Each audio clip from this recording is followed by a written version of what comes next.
But let's take you back to Natasha in Midrand. Natasha?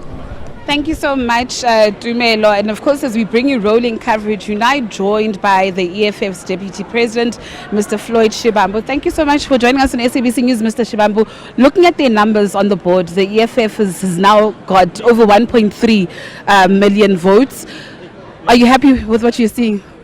No, look, we are satisfied with the numbers that we have been given as the EFF, and we welcome the support and the confidence which more than 1 million South Africans are demonstrating and showing practically to the economic freedom fighters. And we, of course, respect that outcome because we spoke to as many people as possible, and more than 1 million have voted for the EFF, and we really appreciate that. And what is also giving us confidence is that 3 elections in a row now, we've always achieved more than 1 million votes, which shows that we are a serious political party. Well, amongst the 3 political organizations in South Africa, well, there's the 4th one now with MK, which are achieving above 1 million votes. So we're quite satisfied with the number of people that have voted for us. And of course, we want to convey our most sincere gratitude and thankfulness to the more than 1 million South Africans who have voted for us, to the membership of the EFF, the ground forces, the commissars, and all the people that got to pledge support to the economic freedom fighters. So we really appreciate the progress that we've made thus far. But can you really say that you're satisfied? You look at the growth of the EFF. I mean, the last elections, you got 10.8% of the votes. You look at KZN, you were the best performing party in 2019 in KZN. I think you got over 500,000 of the votes, both nationally and provincially in 2019. But you look at what you're doing right now. For now, just for now, it seems as if the MK party is surpassing you as the third largest political party, or as the third largest party that actually got most of the votes. For now. You know, the tectonic shifts that got to occur in KwaZulu-Natal are of course different. They need a different analysis, and they define all political parties. The ANC has suffered the biggest loss in KwaZulu-Natal, possibly more than 40% of the vote that they had in 2019. The IFP is suffering the same fate as well.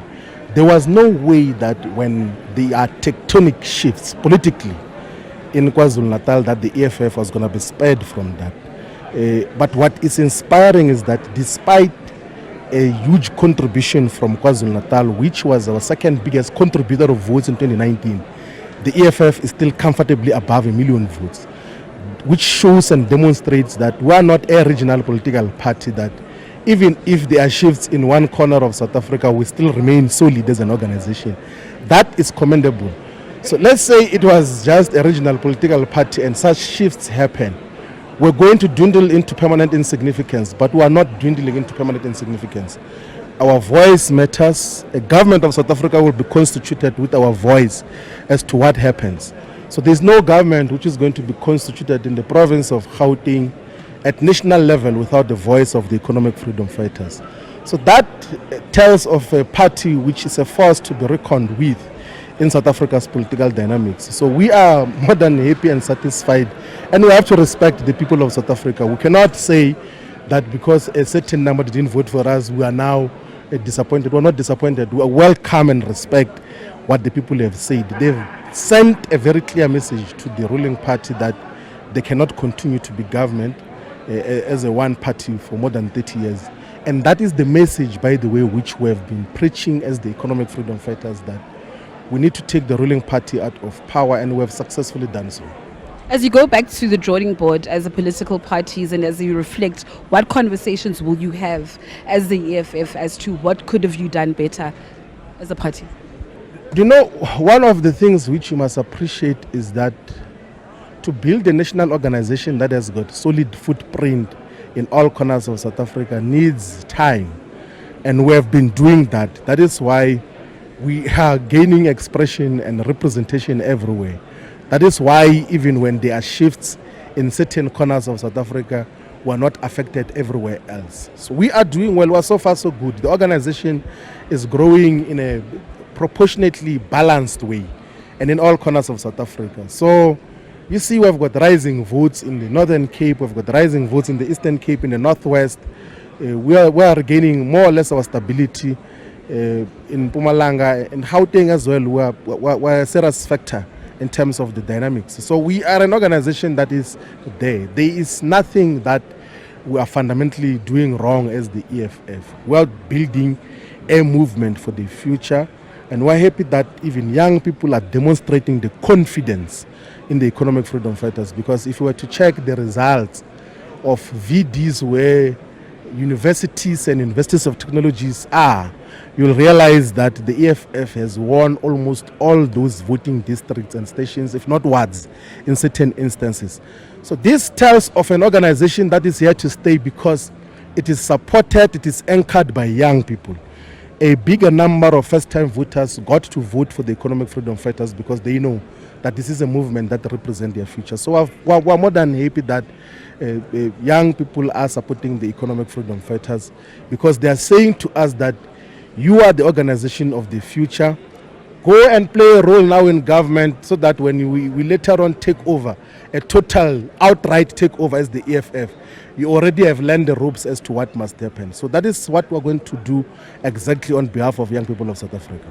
So Shivambu, I would have loved to have more of this conversation, but I need to bring in my next guest, who's the leader of Rise Mzansi, and that is Mr. Songezo Zibi. I'll just ask him to come closer. Songezo, if you'll come closer to us so that we can engage you. And as of now, Rise Mzansi has 48,853 votes. Was this the result that you were looking for? Are you happy? Are you satisfied with these results? So we had two objectives coming into this election. Objective number one was to build a national profile, to become recognized as a national political organization with representation in all 9 provinces, and punch above our weight in terms of the issues that we are raising for political discussion and in the media and so on. And I think we've achieved that objective, at least in this phase. The second objective was to put some votes on the board, get representation, particularly in Gauteng and in the National Assembly. We focused a lot of our campaign in the metros because that's all we could afford in the year that we had since our formation. Some of the results for Gauteng are still to come through for the metros. So for us, it's a long wait to see how many seats we get eventually. But realistically speaking, what are you expecting? What were you hoping for as you actually entered into this race? Look, I mean, there was a time when we thought we could get up to 10 seats, and then MK happened, and we can see some of the data, the reporting from our agents, areas where we know we're particularly strong, where we didn't get what we thought we would get. But I think that is true of any political party that was organizing in former ANC strongholds, like we were. I think the EFF has had the same issue. I can't believe they're struggling to reach 1 million, because that would have been easy for them in previous elections. The ANC is struggling, the DA is struggling in areas where they started making inroads. Action SA. So you do admit that MK is a factor, a huge factor? Absolutely. Anybody who claims it's not a factor is lying. It is a factor. You don't get a political party from zero in December getting this percentage, and there is any political party that claims it has not had an effect. It has. I know coalitions, you said you'll speak to anybody but the ANC. Who are you going to speak to? And I know you've been invited by the multi-party charter. If they come back to you and say, Songezo, we're here, come join us, what's going to happen? You know, I was not a maths specialist. I didn't do maths at varsity. But I think those numbers are saying ANC, DA, IFP. That's all. Yeah, that's what I think will happen. Nobody's spoken to us. We're not focusing on elections, on coalitions. The counting is still happening. But what I'm saying to you is that the most likely scenario appears to be ANC, DA, IFP. Nobody has approached you as Rising Mzansi. They possibly talking to one another as we speak.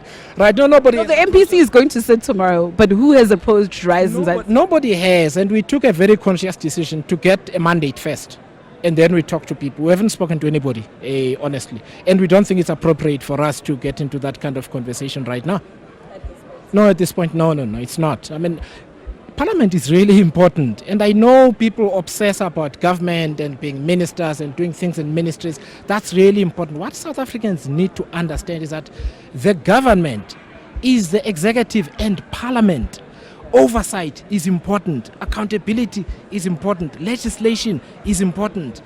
And in the South African conversation, that gets completely discounted as if it doesn't matter, and then people get upset with Parliament.